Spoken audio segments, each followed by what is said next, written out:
जिमि अतिवृष्टि ते फूटहि क्यारी और तिम स्वतंत्र भय विग्रह नारी। गरबे के माध्यम से कुछ असामाजिक तत्व जिनको न देवी से निष्ठा है न सनातन धर्म में निष्ठा है, शक्ति की उपासना 9 जो स्वरूप है उनकी पूजा अर्चना हो उन दिनों में, मगर जिस प्रकार के गाने बजते हैं फिर ऐसा लगता है कि उस पंडाल में जाकर कई बार तो ऐसा महसूस होता है कि उपासना की जगह एक इवेंट चल रहा हो। वर्तमान में स्थिति देख रहे हैं वो स्थिति शास्त्रीय मर्यादा के अनुकूल नहीं है। अमला को व्यापारी इत्यादि, तो ये बहुत बहुत बहुत हल्की सोच है, वो ऐसा होना नहीं चाहिए। शक्ति की उपासना 9 जो स्वरूप है उनकी पूजा अर्चना हो उन दिनों में, मगर जिस प्रकार के गाने बजते हैं फिर ऐसा लगता है कि उस पंडाल में जाकर कई बार तो ऐसा महसूस होता है कि उपासना की जगह एक इवेंट चल रहा हो। संगीत के नाम पर भोंडे संगीत और फिल्मी संगीत, और कई बार तो सुनने में भी संकोच होता है। स्त्री रत्न है, उसको बाजार की वस्तु न बनावें तो बड़ी कृपा होगी। सभी समाज जागरूक बंधु स्त्रियों की जो है, हमारी बालक बालिकाओं की मर्यादा, बालकों का हमारे ब्रह्मचर्य सुरक्षित रहे और बालिकाओं का शील सुरक्षित रहे। इस तरह की मर्यादाहीनता आज़ादी के नाम पर ये बर्बादी को तो स्वीकार नहीं किया जा सकता। वास्तव में एक स्वस्थ परंपरा नहीं है। जिस किसी ने भी ऐसा किया है उसने अपराध किया है। इष्ट देव को अपने इतने नीचे स्तर पर ले जा करके और वहाँ स्थापित करना ये किसी भी तरह से क्षम्य नहीं है, अपराध है। कि ऐसी कोई बात हम समाज में न फैलावें जिससे सनातन धर्म की मर्यादा की हानि होती हो, गलत संदेश जाता हो, और कल को अगर उस बात को कोई प्रमाण के रूप में, कोर्ट में कहते हैं नज़ीर देना, तो अगर उसको कोई उदाहरण के रूप में प्रस्तुत करे और वो फिर गलत संदेश लेकर जाए तो इसका ऐसा नहीं होना चाहिए। नवरात्रि शक्ति की उपासना का पर्व है और उस उपासना के पर्व में आनंद होना चाहिए, आस्था होनी चाहिए, मगर कहीं कहीं एक विषय ऐसा भी निकलता है कि वहाँ जो संगीत बजता है, जो गीत के बोल होते हैं, वो उस उत्सव के अनुरूप नहीं होते हैं, उन भावनाओं के अनुरूप नहीं होते हैं। तो इसको लेकर अलग अलग चर्चाएं चल रही है।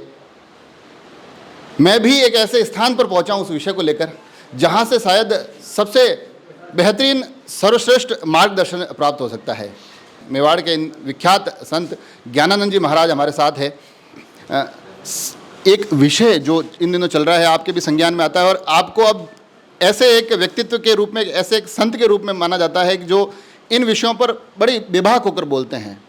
तो सोशल मीडिया पर भी चर्चाएं चल रही है, अलग अलग ज्ञापन के माध्यम से भी आवाज़ उठ रही है कि ये जो नवरात्रि के दौरान गरबा होता है, जिसको माता की भक्ति और उनकी उपासना का पर्व माना जा रहा है, वहाँ जो संगीत बजता है वो कई बार फिल्मी गाने थोड़े विषय से इतर चले जाते हैं। उस पर आप क्या कुछ सोचते हैं? बालार्कारुण तेजसां त्रिनयनां रक्तांबरोल्लासिनीं नानालंकृतराजमान वपुषां बालोडुराजशेखरां हस्तैरिक्षुधनु सणीशमशरान् पाशं मुदां बिभ्रतीं श्रीचक्रस्थित सुंदरीं त्रिजगताम् आधारभूतां स्मरेत्। नारायण नारायण श्रीये नमः। सज्जनों, देवी की उपासना हमारे पंचदेवों में, स्मार्त पूजा में देवी का मुख्य स्थान है। विष्णु, शिव, गजानन जी महाराज, सूर्य और भगवती, ये पांचों ही ईश्वर कोटि के देव हैं। ये अपने उपासक को भुक्ति और मुक्ति दोनों देने में समर्थ हैं। संसार के भोग पदार्थ भी देने में समर्थ हैं और शरीर छूटने के बाद मोक्ष प्रदान करने में भी समर्थ हैं। ईश्वर कोटि के देवता हैं। तो हमारे वैदिक, पौराणिक और तांत्रिक सभी उपासना पद्धतियों में देवी उपासना का बहुत बड़ा गहरा महत्व है, क्योंकि बिना शक्ति के शिव कुछ भी नहीं कर सकते। शिव शव होते हैं, इसलिए शक्ति की अत्यांतिक आवश्यकता महसूस होती है और हमारे ऋषियों ने इस पर गहन अनुसंधान करके देवी उपासना का मार्ग हमारे सनातनियों के लिए प्रशस्त किया है। पर आज जो हम वर्तमान में स्थिति देख रहे हैं वो स्थिति शास्त्रीय मर्यादा के अनुकूल नहीं है। संगीत के नाम पर भोंडे संगीत और फिल्मी संगीत, और कई बार तो सुनने में भी संकोच होता है, शर्म महसूस होती है। तो इस तरह की जो मर्यादाहीनता इस अनुष्ठान में, इस उत्सव में आई है, वो किसी भी तरह से क्षम्य नहीं है। सभी सनातन धर्मावलंबी इस बात पर ध्यान रखें कि हमारे तीर्थों की और हमारे पर्व और उत्सवों की मर्यादा सुरक्षित रहे। अगर हम ही उनकी मर्यादा का ध्यान नहीं रखेंगे तो फिर कौन रखेगा। इसलिए सभी तरह की मर्यादाओं का पूर्ण रूप से पालन हो, देवी जी की उपासना हो, शास्त्रीय मर्यादा में रह कर के खूब भगवती के नाम का जप हो, दुर्गा सप्तशती का पाठ हो, यज्ञ हवन इत्यादि हों। ये सब अनुष्ठान तो बहुत अच्छे हैं। और एक गुजरात से परंपरा चल पड़ी है ये गरबा नृत्य की, तो ठीक है, वो भी किसी एक सीमा तक अगर स्वीकार कर सकें तो करना ही चाहिए, अच्छा है। लेकिन उसमें जो मर्यादाहीनता है उसको सभी समाज के जो जागरूक लोग हैं, बड़े वृद्ध बुजुर्ग चिंतनशील लोग हैं, ये इस पर विचार करें। और इस तरह की मर्यादाहीनता, आज़ादी के नाम पर ये बर्बादी को तो स्वीकार नहीं किया जा सकता। तो आज़ादी तभी तक आज़ादी रहती है जब हम मर्यादा में रहें, गुरुजनों की मर्यादा में, शास्त्र की मर्यादा में और अपनी कुल परंपरा की मर्यादा के अंतर्गत व्यवहार करते हैं, तब तक तो हम आज़ाद हैं। और जैसे ही उसको हम छोड़ देते हैं तो आज़ादी बर्बादी में बदल जाती है और उसका दुष्परिणाम आता है सामने। तो न तो ये सनातन धर्म के अनुकूल जो ये बेशर्माईपना, भोंडापना, नंगापना और जिस तरह से हम लोग देख रहे हैं, वास्तव में ये हमारी शास्त्रीय मर्यादा के अनुकूल नहीं ना हमारी समझ। ये जो आप कह रहे हैं कि गरबा खेला जाता है, हालांकि इसको शक्ति की उपासना के लिए कहा जाता है कि भाई शक्ति की उपासना 9 जो स्वरूप है उनकी पूजा अर्चना हो उन दिनों में, मगर जिस प्रकार के गाने बजते हैं फिर ऐसा लगता है कि उस पंडाल में जाकर कई बार तो ऐसा महसूस होता है कि उपासना की जगह एक इवेंट चल रहा हो और वहाँ से ज़्यादा कुछ आगे आने वाली पीढ़ी तक भी पहुँचता दिखाई नहीं देता है, क्योंकि गाने ही इस प्रकार के चलते हैं कि वो कभी अपने आराध्यों से जुड़ ही नहीं पाते हैं। देखो, देवी उपासना ये मनोरंजन नहीं है, मनोरंजन नहीं है, ये उपासना है। तो उसको उपासना की दृष्टि से ही उसका अनुष्ठान किया जाए, मनोरंजन की दृष्टि से नहीं, शौक मौज की दृष्टि से नहीं। और उस गरबा के नाम पर स्वतंत्र विचरण करना, क्योंकि जिम अतिवृष्टि ते फूटहि क्यारी और तिम स्वतंत्र भय विग्रह नारी। हमारे यहाँ स्त्री को रत्न माना गया है, रत्न, स्त्री रत्न है। और रत्न जो है वो फुटपाथ पर रख करके गाजर मूली की तरह बेचने की वस्तु नहीं है। वो रत्न जो है वो जौहरी की दुकान में रहता है और उसके लिए सोने का संपुट रखा जाता है और सोने के संपुट में रख करके रत्न को फिर तिजोरी में रखा जाता है। स्त्री रत्न है, उसको बाजार की वस्तु न बनावें तो बड़ी कृपा होगी। इस बात और रह गई है, हमारे यहाँ अभी हिंदू समाज में गरबा तो हो रहा है और गरबे के माध्यम से कुछ असामाजिक तत्व जिनको न देवी से निष्ठा है न सनातन धर्म में निष्ठा है, और वो लोग भी उसमें हमारे बच्चियों के ऊपर इस तरह से डोरे डालना कह सकते हैं उसको हल्की भाषा में, तो ऐसे लोग भी उसमें सम्मिलित हो रहे हैं जो सनातन धर्म के अवलंबी नहीं हैं, जिनकी सनातन धर्म में निष्ठा नहीं है, जिनकी देवी में निष्ठा नहीं है।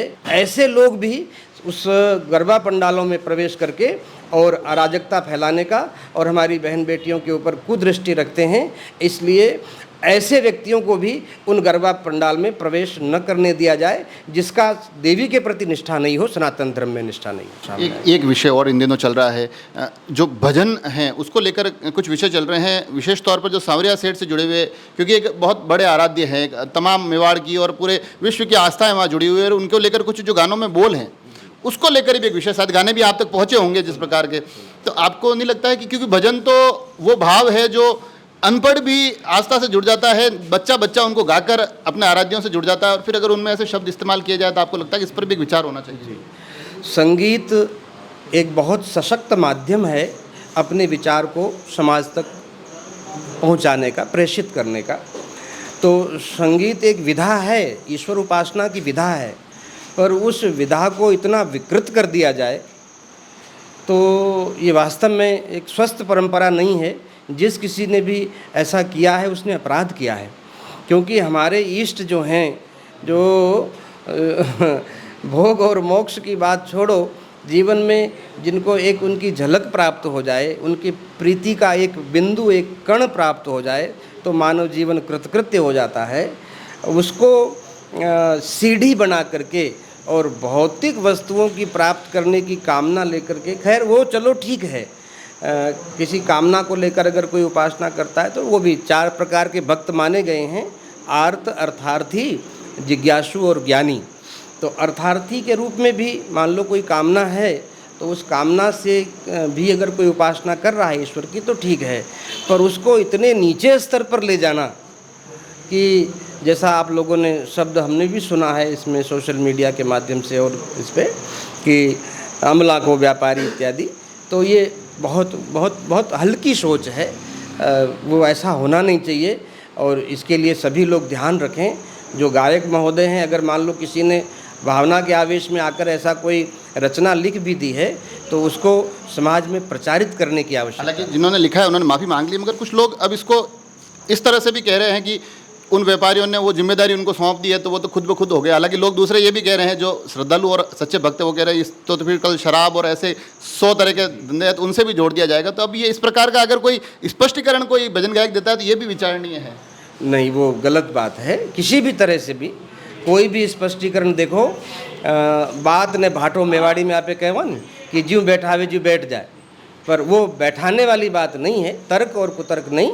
इसमें तो बिल्कुल मर्यादा का पूरा पालन करना चाहिए और इष्ट देव को अपने इतने नीचे स्तर पर ले जा करके और वहाँ स्थापित करना ये किसी भी तरह से क्षम्य नहीं है, अपराध है। एक आखिरी प्रश्न, क्योंकि मेरे पास इस विषय पर मैंने काफ़ी चर्चाएं भी की है, तो एक कमेंट मेरे पास आया, मुझे लगा बहुत सटीक है कि आज की ये परंपरा है, फिर वो चाहे गरबे में इस प्रकार के गाने हो या फिर आज के ये भजन जिसमें इस प्रकार के बोलो, तो उनका कहना था कि आज के जो ये भजन और परंपराएं हैं अगर ये ऐसे ही चली तो कल जाकर इतिहास बन जाती है। लोगों को लगता है कि ये तो बिल्कुल सही है, तो कहीं तो इनको रोकना पड़ेगा।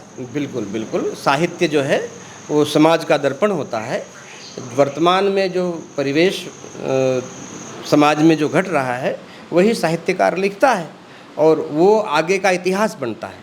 तो इसलिए साहित्य सृजन में भले संगीत के माध्यम से गद्य पद्य अथवा कोई भी विधा हो, आजकल तो प्रिंट मीडिया, इलेक्ट्रॉनिक मीडिया बहुत कुछ संसाधन अपने विचारों को व्यक्त करने का है, पर वो सभी लोग इस बात का ध्यान रखें कि ऐसी कोई बात हम समाज में न फैलावें जिससे सनातन धर्म की मर्यादा की हानि होती हो, गलत संदेश जाता हो। और कल को अगर उस बात को कोई प्रमाण के रूप में, कोर्ट में कहते हैं नज़ीर देना, तो अगर उसको कोई उदाहरण के रूप में प्रस्तुत करे और वो फिर गलत संदेश लेकर जाए तो इसका ऐसा नहीं होना चाहिए। तो देखा आपने विषय, मुझे लगता है कि पूज्य ज्ञानानंद जी महाराज से बात करने के बाद उस विषय में कुछ शेष रहना नहीं चाहिए। बड़े स्पष्ट अगर मैं इसको एक मूल में आप तक पहुंचाऊं तो फिर वो चाहे गरबे के आयोजन हो या फिर इस प्रकार के भजन, ये एक इतनी बड़ी जिम्मेदारी है, इस सांस्कृतिक स्वरूप को उतने पवित्रतम माध्यम से वहाँ पर आपको बनाए रखना होगा कि ये आज की परंपराएं आगे आने वाले समय में इतिहास ना बन जाए। और जैसा कि आपने कहा कि कई बार फिर स्थितियाँ ऐसी भी हो जाती है, हम उस इतिहास को इतना विकृत कर देते हैं कि वो आने वाले समय में नज़ीर मतलब गवाही के तौर पर काम आ जाती है। तब ये एक गवाही यहाँ से अच्छी निकले, यहाँ से नज़ीर बेहतर बने, यहाँ से स्वरूप पवित्र जाए, यहाँ स्वरूप सुंदर रहे और उस सुंदर स्वरूप में भजन भी बड़े आनंद मुग्ध होकर हम गा पाएँ और गरबा के पंडाल में भी साक्षात देवी के उस स्वरूप को हम महसूस कर पाए। ये जिम्मेदारी आपकी और हमारी सबकी है। जुड़े रहें राजसमंद एक्सप्रेस से। धन्यवाद।